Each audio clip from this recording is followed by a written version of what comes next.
Olá, a graça e a paz do nosso Senhor Jesus.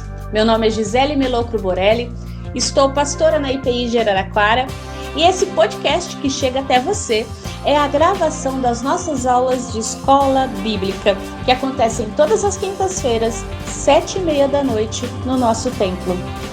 Seja bem-vindo a esse espaço de estudo, comunhão e fé na escola bíblica, no estudo da palavra. Vem e vamos juntos. Boa aula! Vamos para a nossa aula 4. Hoje a gente vai estudar o trecho de Gálatas 3, de 1 a 14. Gálatas 3, de 1 a 14. Eu vou ler aqui para a gente. Ó Gálatas insensatos, quem os enfeitiçou? Não foi diante de seus olhos que Jesus Cristo foi exposto como crucificado? Gostaria de saber apenas uma coisa. Foi pela prática da lei que vocês receberam o Espírito ou pela fé naquilo que ouviram? Será que vocês são tão insensatos que, tendo começado pelo Espírito, querem agora se aperfeiçoar pelo esforço próprio? Será que foi inútil sofrerem tantas coisas? Se é que foi inútil, aquele que lhes dá o seu Espírito e opera milagres entre vocês, realiza essas coisas pela prática da lei ou pela fé com a qual receberam a palavra? Considerem o exemplo de Abraão. Ele creu em Deus e isso lhe foi acreditado como justiça. Estejam certos, portanto, de que os que são da fé, estes que são filhos de Abraão. Prevendo a Escritura que Deus justificaria os gentios pela fé, anunciou primeiro as boas obras a Abraão. Por meio de você, todas as nações serão abençoadas. Assim, os que são da fé são abençoados junto com Abraão, homem de fé. Já os que se apoiam na prática da lei estão debaixo da maldição, pois está escrito: maldito todo aquele que não persiste em praticar todas as coisas escritas no livro da lei. É evidente que diante de Deus ninguém é justificado pela fé, pois o justo viverá pela fé.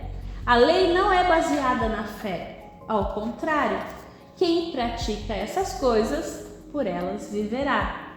Cristo nos redimiu da maldição da lei, quando se tornou maldição em nosso lugar, pois está escrito: maldito todo aquele que for pendurado num madeiro. Isso para que em Cristo Jesus a bênção de Abraão chegasse também aos gentios, para que recebêssemos a promessa do Espírito mediante a fé. Amém.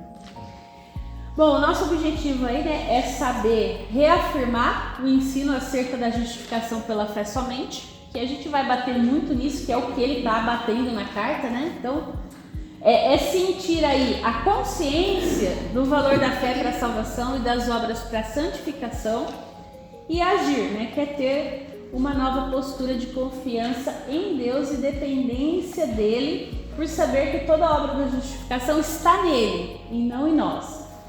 Então aí Paulo continua, combatendo de forma enérgica, o legalismo e o erro dos judaizantes, e eles tentavam então misturar as obras da lei com a graça de Deus para a salvação. E aí, a partir disso, desse texto, que nós lemos, a gente vai ver 3 argumentos principais que Paulo utiliza nesse trecho da carta. Primeiro, o argumento da experiência espiritual. Então, do 1 ao 5, ele vai falar sobre isso. Ele vai confrontar a racionalidade dos Gálatas, chamando-os de insensatos, 2 vezes, por tentarem retroceder espiritualmente, mas afinal a gente vai ver qual que é essa insensatez dos Gálatas, a partir desse estudo. Jesus, então, ele foi claramente exposto diante deles como crucificado, pois a cruz é o evento central e completo da história. Então, tentar adicionar mérito humano à salvação é o mesmo que declarar a cruz ineficaz. Por que Jesus morreu na cruz? Não precisava, Aí ele vai falar: vocês começaram pelo Espírito e agora querem terminar na carne, Se a vida cristã ela começa pelo poder do Espírito Santo, ela também deve ser mantida por ele. Então, buscar a perfeição por meio de rituais humanos, que seriam então as obras da lei ou da carne, né? É uma regressão teológica e espiritual. E a recepção do Espírito, né? Paulo faz perguntas retóricas, né, para lembrá-los de que eles receberam os dons e a presença do Espírito Santo por meio quê? Da pregação da fé. Aí está um termo em latim, né, que é o ditus fidei, e não pela obediência legalista. Ou seja, foi anunciado para vocês o quê? O evangelho da fé. E agora, de repente, vocês não querem mais a fé, vocês vão pelas obras? Né? Então, muda-se no meio do caminho, não faz sentido. Ou você recebe pela fé e continua na fé, ou você recebe nas obras e continua na obra. Basicamente é isso que ele está falando aqui, né? E aí depois ele vai usar Abraão, do 6 ao 9, como um argumento histórico e pactual. Para desarmar então esses judaizantes que usavam o Antigo Testamento para exigir a circuncisão, Paulo ele vai recorrer, né, na verdade, ao próprio pai da fé judaica, Abraão, citando Gênesis 15:6, né? O texto afirma que Abraão creu em Deus e isso lhe foi imputado como justiça. Então a justiça não é inerente ao ser humano, mas creditada na conta do crente por meio da fé. E nesse sentido, se a gente olhar, Abraão foi muito antes da lei. Muito antes da lei. Então ele já tinha a fé como justiça, né? Ele recebeu a salvação e a justificação por meio da fé e não pela lei. Nesse sentido, a gente vai ver que, pensando na ideia de uma teologia do pacto, da aliança, né? A gente vai ver que aqui o evangelho ele foi anunciado previamente a Abraão. Quando Deus diz para ele que ele seria o quê? Que várias nações seriam abençoadas através dele. Então isso prova que o plano da salvação de Deus sempre foi universal e baseado na graça, operando da mesma forma, tanto no Antigo quanto no Novo Testamento. E aí talvez o que esteja errado é justamente a interpretação dos judeus. Porque assim, o que Deus pede? Olha, Deus é santo, ele precisa ser adorado em santidade, aí ele dá uma lei para o povo, e esse povo entende o que? A gente tem que cumprir tudo certinho para Deus se agradar. Porque era assim com todos os deuses, né, da antiguidade. Então, o que ninguém viu na verdade é que o que agradava a Deus era a fé, era um coração agradável a Deus. E por ter um coração agradável a Deus, por ter fé, você cumpriria a lei. E então, é importante ver que a gente vê que os herdeiros da promessa de Abraão não são os descendentes estritamente biológicos, né? Ou rituais, mas sim todos aqueles que compartilham a mesma fé salvadora. Isso é interessante, porque quando a gente olha para essa ideia então de aliança, de pacto, você vai vendo que na verdade foi sempre fé, sempre foi graça. Até a própria lei, ela é dada para o povo como graça de Deus, né? Como objeto de vida e não de morte. A questão é que às vezes a gente não sabe usar as coisas e a gente consegue transformar até as coisas que eram para gerar vida em morte. Aí é uma questão eu vejo que é muito mais de pecado estrutural, pecado que habita em nós, que a gente consegue transformar até coisas boas em ídolos, em coisas que podem nos prejudicar, vamos pensar assim, diante de Deus. Porque a gente consegue transformar várias coisas em deuses para não ter um contato com o próprio Deus. Que é o que a gente também tem repetido várias vezes, né? Comentado. E terceiro aí, o argumento teológico. Ele vai tratar do 10 ao 15 da maldição e da redenção. Então, Paulo faz um contraste aqui absoluto entre viver sobre as obras da lei e viver pela fé. Ele vai explicando aqui a impossibilidade de uma autojustificação. Por quê? Porque ele vai falar que a maldição da lei, ela expõe que ninguém consegue cumprir a lei perfeitamente. Portanto, confiar nela para ser aceito por Deus coloca o indivíduo sobre o quê? Uma condenação justa. Porque você vai confiar na lei Então tá bom. Só que você não tem capacidade de viver a lei. Consequentemente, você está condenado por aquilo que você não consegue cumprir. Lembra, você tem 10 mandamentos. Se você deixar de cumprir um, você está errado. Já era. Então, o versículo 13, né, ele traz uma das definições mais explícitas, né, dessa ideia da nossa ortodoxia, que é a substituição penal na Bíblia, que ele fala: Cristo nos resgatou da maldição da lei, fazendo-se Ele próprio maldição no nosso lugar. Ou seja, Jesus, sendo perfeitamente justo, assumiu voluntariamente a culpa, a ira, a condenação que pertenciam a quem? Aos pecadores, que não conseguiam cumprir a lei. Ele por si cumpre a lei, ou seja, ele toma sobre si a maldição que era nossa, né? E aí o propósito final, que está no verso 14, que Cristo, ele absorve então a maldição por dois motivos aí que estão interligados, não dá para separar um do outro, tá?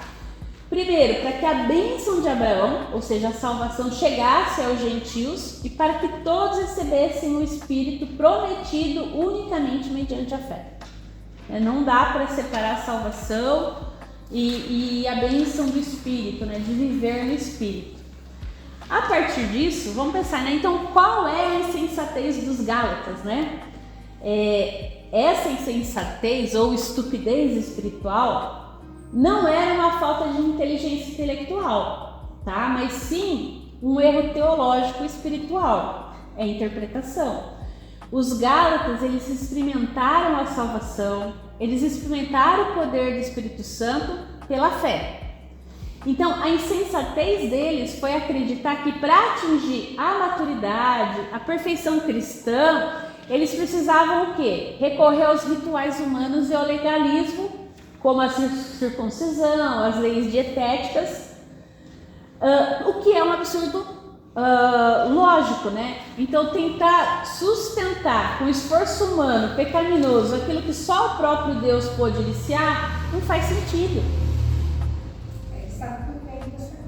Com o pé em duas canoas, exatamente. Então, isso faz o quê? Isso é um erro grave, porque muitas vezes também acontece com a gente, né? Parece que quando você olha para esse texto, depois no final aí na aplicação para hoje a gente vai ver, né? O quanto que várias coisas que Paulo escreveu para aquelas igrejas ainda fazem eco na nossa igreja hoje, né? A gente vai ver que Paulo mostra que quem tenta se salvar ou ser aceito por Deus pelas obras da lei, fica o quê? Sob maldição. Porque a lei, ela exige o quê? Obediência perfeita e contínua.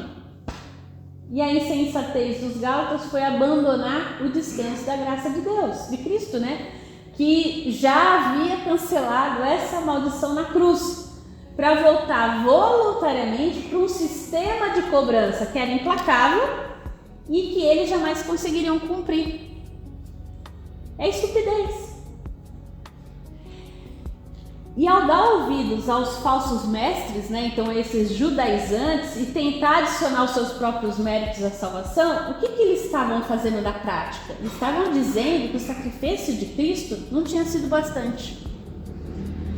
E aí é a maior da insensatez de todas, né? Anular o valor da cruz, agindo como se a morte substitutiva de Cristo precisasse de um remendo, né, entre aspas, ou de uma ajuda.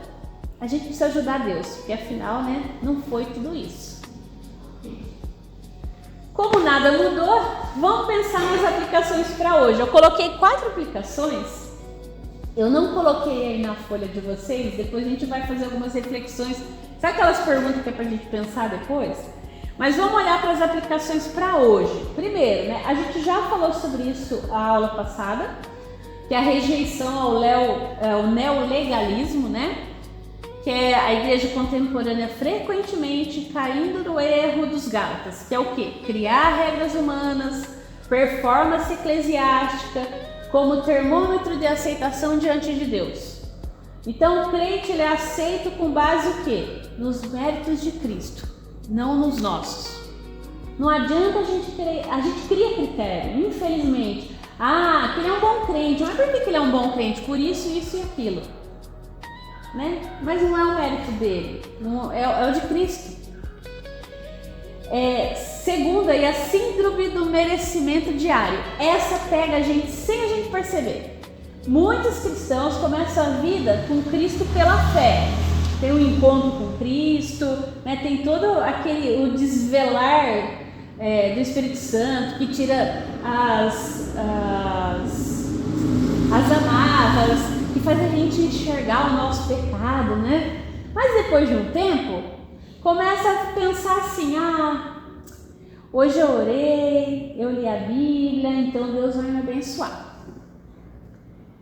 Aí no outro dia, nossa, hoje eu falhei, hoje eu não orei, hoje eu não li a Bíblia, Deus vai ficar irado comigo, Ele não vai ouvir minha oração. Isso é tentar ser aperfeiçoado pela carne e a gente não se dá conta. Por quê? Porque o nosso acesso ao Pai, na quinta-feira, hoje, quando a gente está aqui reunido à noite, depende exatamente do mesmo motivo do primeiro dia da nossa caminhada: os méritos de Cristo. Se a gente pode aqui sentar hoje, partilhar a vida, orar junto, louvar a Deus, né? Falar o que tá bom, o que tá ruim, ter esse momento, é porque não é por causa da gente, porque hoje a gente orou ou não orou, porque a gente leu ou não leu a Bíblia, é por causa de Jesus, por causa dele, só dele, unicamente dele. Então a obediência diária, ela tem que nascer de amor e de gratidão. Não tem como ser uma questão de medo e nem de barganha com Deus, que às vezes a gente não percebe, mas a gente faz. E a gente costuma fazer bastante.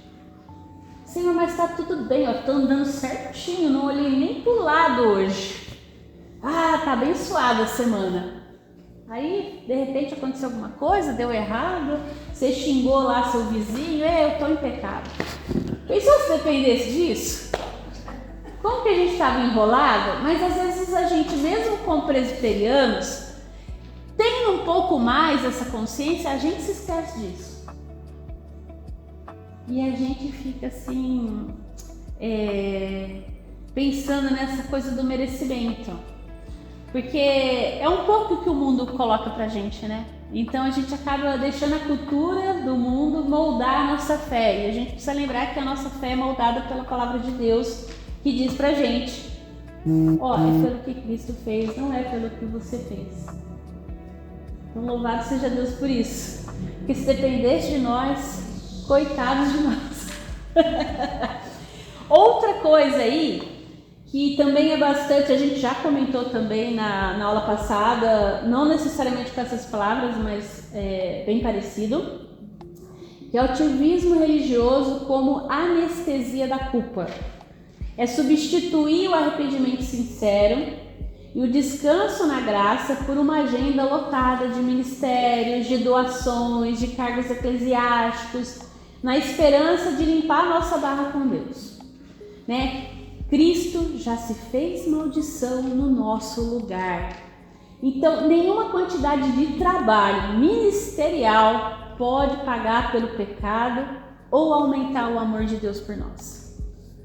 O serviço cristão, ele deve ser uma resposta alegre à libertação, não um preço pago para obter o perdão. E às vezes a gente faz isso, porque eu estou devendo para Deus, porque eu não dou o dízimo, então eu tenho que trabalhar muito. Será? Né?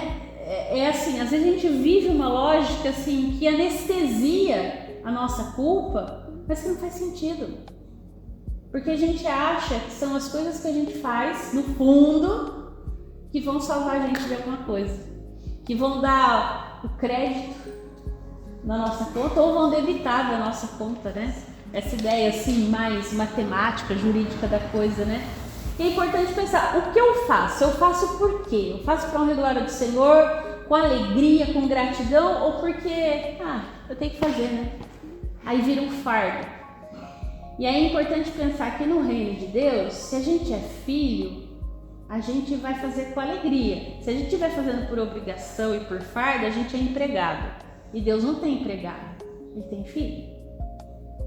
tempo, a gente pensar mesmo, porque às vezes a gente acaba caindo do outro lado, que faz o serviço amargurado, arrastado. A gente já viu muita gente assim. Que às vezes a gente olha e fala, por que a pessoa está lá? Porque não sei. Né? E que não seja a gente, em última instância, né, que a gente realmente coloque para o Senhor, para que a gente sirva com alegria. Porque não é um serviço de troca, né? Eu dou o meu tempo e eu recebo dinheiro, como a gente tem aí no mercado de trabalho, né? Não. É um serviço de gratidão, porque eu sou amado, eu sou querido, eu faço porque eu quero que outras pessoas possam experimentar o que eu experimento. Que é estar amado, estar num lugar que, olha, é gostoso, a gente se reúne para cantar, para louvar, para ouvir a palavra, cada um faz uma coisinha, não fica pesado para ninguém. E isso é bom, porque se for fardo e ele for pesado ainda, aí não tá dando certo. É pra gente pensar. Por isso que, por exemplo, a gente tem trabalhado aqui na igreja, vocês podem ver que a gente não fica enchendo de programação, de evento. A gente poderia fazer evento. Evento traz gente, mas não traz discípulo.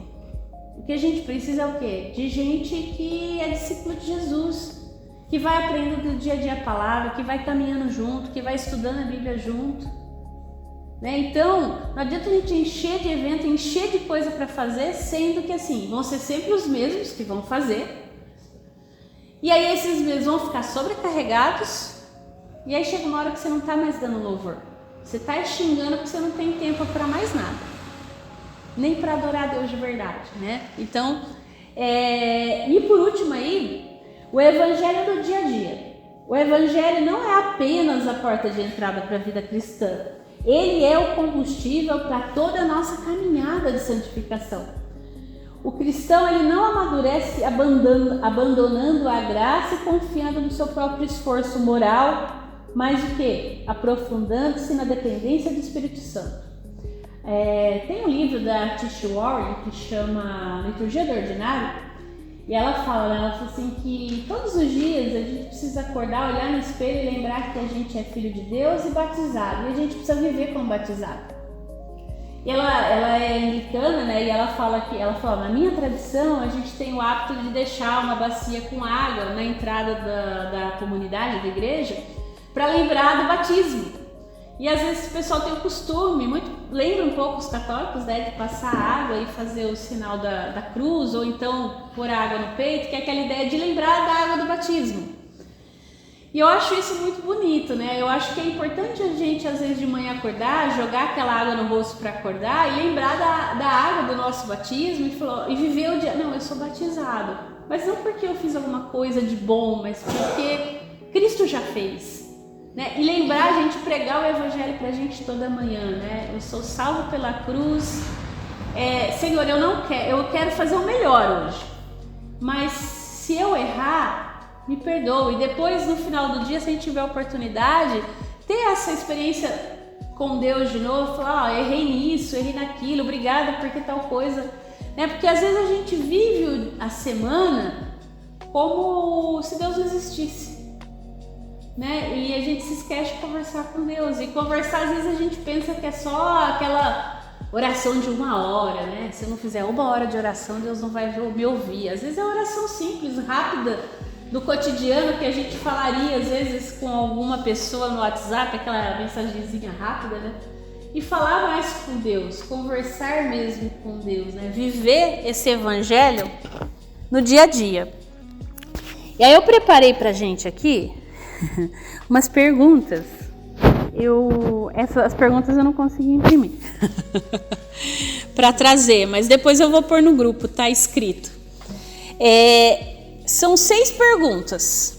Eu não quero que você responda, eu só quero que você pense para você. Depois eu vou colocar lá no grupo elas escritas para refletir no seu momento de oração, a hora que você tiver à disposição para sentar, que diz respeito ao que nós vimos hoje. Primeiro, você consegue se lembrar da alegria e do alívio de quando você compreendeu o evangelho pela primeira vez? E em que momentos da sua rotina atual você percebe que parou para descansar nessa graça que você recebeu quando você foi aceito por Deus pela primeira vez? As coisas simples do cotidiano. Segundo, os judaizantes, exigiam a circuncisão como um selo de espiritualidade superior.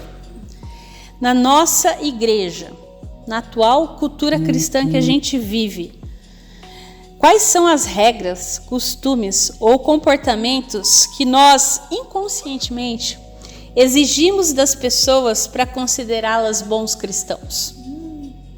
Já parou para pensar nos seus requisitos para alguém ser um bom cristão? Nos seus. Terceiro, quem vive pela lei pensa: se eu me comportar bem, Deus tem obrigação de me abençoar. Você já se pegou frustrado ou com raiva de Deus quando algo deu errado, sentindo que Ele estava sendo injusto com você porque você tem sido um cristão obediente? Já parou para pensar nisso? Como que a doutrina da justificação pela fé pode corrigir esse sentimento? Quem nunca? Que atire a primeira pedra. Quarto, saber que Jesus absorveu toda a maldade e a ira de Deus que pertenciam a você na cruz muda a forma como você lida com a culpa quando você falha. Porque às vezes a gente é implacável com a gente mesmo. A gente até consegue perdoar os outros, mas não se perdoa. Quando realmente você acredita que não há mais nenhuma condenação sobre a sua vida, ou você ainda tenta pagar pelo seu pecado se autopunindo. Quarto, saber que Jesus absorveu toda a maldição e a ira de Deus que pertenciam para você na cruz. Isso eu estou repetindo, desculpa. 5. Se as nossas boas obras e a nossa obediência não servem para nos salvar e nem para fazer Deus nos amar mais, por que então nós devemos continuar obedecendo e buscando a santidade? Quais são as nossas motivações para obedecer? Qual deve ser a verdadeira motivação, então, do crente para servir a Deus na igreja? E por último, 6. O legalismo gera cansaço, medo e orgulho espiritual, porque nós nos achamos melhores que os outros quando a gente consegue cumprir tudo que diz que a gente tem que cumprir. A graça, no entanto, gera o quê? Descanso, humildade e alegria. Olhando para a sua vida espiritual das últimas semanas, o seu coração tem experimentado mais o peso da lei e o descanso da graça? O que precisa mudar? Vocês viram como é complexo? Porque nos confronta internamente, a palavra de Deus confronta algumas coisas que a gente às vezes acredita desde que a gente começou na fé. Muitas vezes a gente faz que nem os Gálatas, a gente começa no espírito, mas a gente cai na lei sem perceber. Porque a gente está vivendo na força do nosso braço. Eu estou fazendo tudo certo, Deus vai me abençoar. Porque afinal a palavra de Deus diz que tem caminho de vida e de morte, eu estou no caminho da vida, então eu vou ter bênção. E a gente começa a repetir alguns jargões espirituais para validar o nosso moralismo e a nossa conduta correta.